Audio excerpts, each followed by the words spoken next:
Michael Mayday McDonald. You're watching this on BloodyMayhem.com. Michael McDonald here at BloodyMayhem.com. You're moving up to the WEC. Clint Godfrey on the 11th, coming up in 2.5 weeks. Go ahead and talk to us a little bit about your training, your move up to the WEC off of the local shows here, and how everything feels and how's your training going.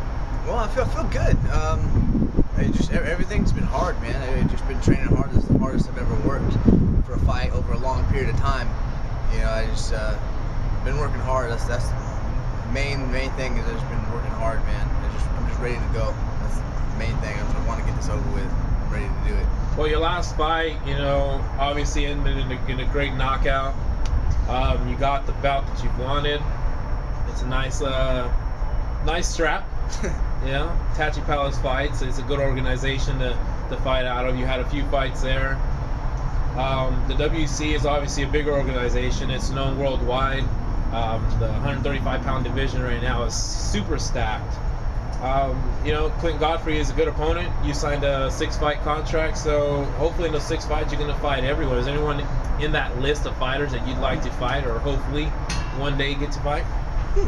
It's a good question. I think the number one of the guys that I want to see is Eddie Wineland. I always want to fight Eddie Wineland. I think that'd be really fun. I haven't met anyone yet that can stand in front of me for a long time and take my shots. You know, and he seems like he punches pretty hard, and seems like he can take some punishment. So I'd like to fight Eddie Wineland. I think that'd be really fun. I think that's one of the biggest ones that I could say, yeah, that'd be really fun. I'd like to fight that guy. So on top of the changes from obviously more money because you're with the WEC now, any new changes that you've seen so far, you know, the way the organization runs as compared to the smaller organizations you've seen? Not yet. The only thing right now that I can see is just a lot more exposure. You know, apparently when I go up there, they're gonna walk me through all the steps and basically just get everything done, all the pictures and all the crazy stuff. But I haven't done that yet, so I really don't know anything about it. The only thing that I can tell right now is just the fact that WEC has invited me to go. You know, I'm getting like Canadian press interviews and all this kind of crap. It's like, cool. You know, just a lot more exposure.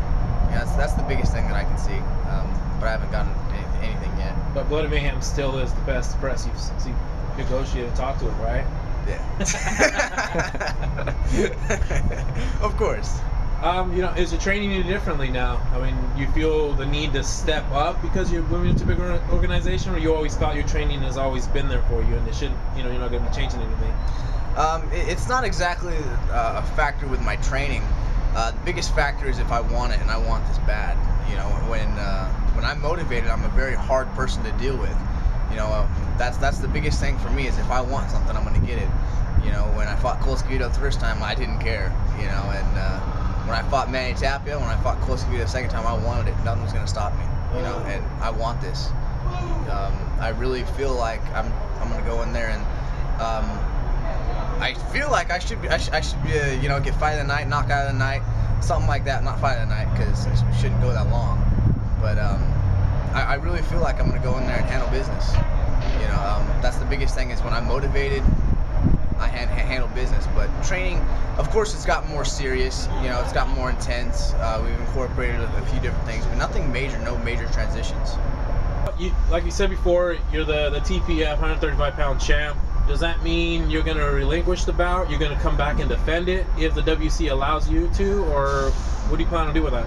WEC is exclusive. They're not going to let me fight somewhere else and do that. And honestly, you know, I love the Palace. You know, that's been my home for 5 fights now. You know, but I think I'm pretty sure I'm just going to, you know, vacate it and you know, just start my new run at the WEC. I think I'm just gonna do that. You know, I feel like it's time for me to move. You know, to go onto a bigger pond. You know, I feel like that's the best thing for me to do right now. I don't feel like I should be going back yet. Hopefully, no. Well, you do have a younger brother who is in a 135-pound division. Will he ever work up to get to that, or is he heavier now, going up to 145s? I don't know. I don't know. You know, he wants to fight at 35s, but he's freaking huge, man. He's gonna have a hard time getting down there if he does. But Brad should be. I hear, you know, a few things that Brad should be going to the Palace after he turns 18. You know, he should be going there. But you know, anything can happen, and hopefully Brad can go on a similar road. You know, but. Yeah, I don't know. Honestly, I guess we'll just have to see what that happens. But I hear that he wants to go to the Palace after he turns 18 and can get out of Gladiator Challenge. And that's coming up shortly? Yeah, April 17th, I think, something like that. And then he can go on to something else. So maybe on that May card, you'll be on there, huh? For the what? Palace? Oh, for the Palace, yeah. Hopefully, hopefully, yeah, he should. Well, you guys definitely have a strong camp. You know, you and your two brothers. On top of Tarzan, Angel Deanda, and numerous others that you have coming out of Oakdale, Merced, and Sonora. You know, your training is obviously phenomenal, as we've seen. Good luck to you in the WEC. Hopefully you make Oakdale proud, or Modesto, since you're from Modesto. But anyone you'd like to thank, any sponsors or anything right now? I don't have any sponsors yet that I know of, but I definitely want to say thank you, especially to my team, to my brothers, Justin Smitley, Brad McDonald, Tom Diafanopoulos, you know, Brian Munoz for being there and helping me out. Those are the main 4 people that I really want to help out. They were the biggest people to help me out for this fight. I just want to say thank you to those people mainly.